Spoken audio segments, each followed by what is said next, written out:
Now, if you have a political issue or a problem or something that just irritates you, then you can get in touch with the programme, and our reporter Max Cotton can help take your case to the people in power. That's what Sam Brown did. She's a student suffering from ME, and she's angry at the way her fitness is tested when it comes to calculating her benefits.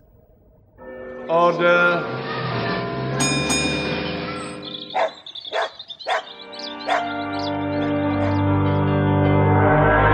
I never asked for this to happen. I just feel like screaming. Dizziness, headaches, pain in the leg, pain in my back. Sensitivity to light and sound, blurred vision, fatigue. I'll have a lot of pain in my legs, my hips. Depression. Sam Brown has ME. She's had it since she was 13. ME stands for myalgic encephalomyelitis. On the bad days, symptoms include profound mental and physical exhaustion. Yeah, I've met doctors. But Sam's determined to make the good days count. She's managed to get a place here at De Montfort University in Leicester, studying journalism and creative writing. A fictional piece exploring an invented character in a Despite her illness, Sam doesn't qualify for disability living allowance. And since she started her course here, her incapacity benefit has been stopped. Sam Brown has written to me to say that without better financial support, she might not be able to continue with her studies. I can't get incapacity benefit because I'm a full-time student and I'm not allowed to claim it. But as a full-time student, you'd usually be able to work as well as study.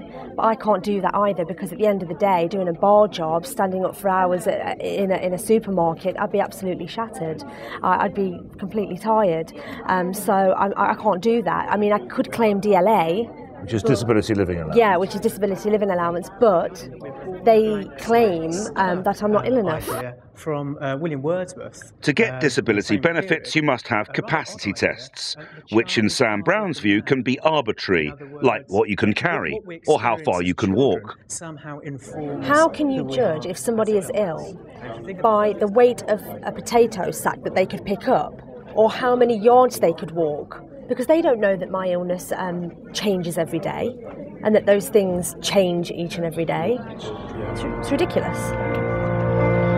It's not easy for an ME sufferer to travel, but Sam was determined to meet me in London and to get some answers to her questions. I arranged to take her to Parliament. I wanted her to have a chance to see this committee in action. It's a parliamentary group of MPs and experts who report on ME to the House of Commons. We were supposed to be there just to listen.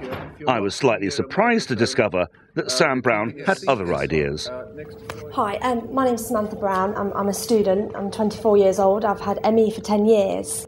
This is an illness that affects 300,000 people. And I can't believe it's taken this long for me to get my voice heard. You know, I suffer with this all the time. If you want some reality, come to my world. I'll give you some reality if that's what you're looking for. Thank you. After Sam's unscripted intervention, a member of this working group promised to help. It's not going to work. It's going to happen. We're all very proud of you, Sam. Absolutely. Walking, standing up and saying your bit. Absolutely. Absolutely. Now, Jane, you used to be a head teacher, yes. And you campaign now on behalf of children who have ME. I do. Why is it such a hard illness to live with? Oh, I think because nobody understands. They see you on a day when you're feeling all right. It's a fluctuating illness, and you can't just take a snapshot of it and think that's what the person's like all the time. It's not possible to do that. I'm going to play devil's advocate for a second. I'm sure there are people who are watching who think, hang on a second, Sam looks fine. She's come all the way to London. You know, she's just stood up and asked a question in Parliament. I mean, why does she need that much help? She seems okay. Okay. Just ask you for a minute to pretend that Sam has got asthma. How do you know that from looking at her? Right. Supposing she's got epilepsy. She's not having a fit. How do you know she... You know, just looking at somebody can't tell you whether there's something wrong with them or not. We couldn't get a minister to meet Sam, but the Work and Pensions Select Committee does have a lot of clout. Glenn? The chairman is the redoubtable Terry Rooney. In him, Sam Brown found something of an ally. A close member of my family has had this for about 15 years now, and I fully understand as much as somebody who's not suffering from it can. You know, I've lived with it, and I do recognise all the things that Sam says, and I do recognise that the system is not working. Mr. Rooney agrees that as ME's symptoms change from day to day, the tests for capacity can't be fair. The Secretary of State and the Permanent Secretary will be before the committee answering questions, and I'll make sure that we have a section that deals with these fluctuating illnesses in general, ME in particular, and how the department, or what they are going to do about adapting the systems so that it meets the needs of those that are afflicted. How does that sound if Terry makes sure this is raised with the Secretary of State in June? That sounds like a step forward to me, and you know, I'm grateful for you for doing that. The other thing, if I'm allowed to, I would say is do all you can to stick with the university course. I'm not going to give up. But that's the worry for her, you see, is that she might have to pull out because, you know? I don't want to leave university because I'm doing what Gordon Brown wants me to do, and that's get an education. Maybe you could write to the Secretary of State yourself. Yeah. Maybe you could do that. If you do that, can you copy it to me? Definitely. And then I can just keep prodding in the right directions. There are more than 250,000 ME sufferers in the UK.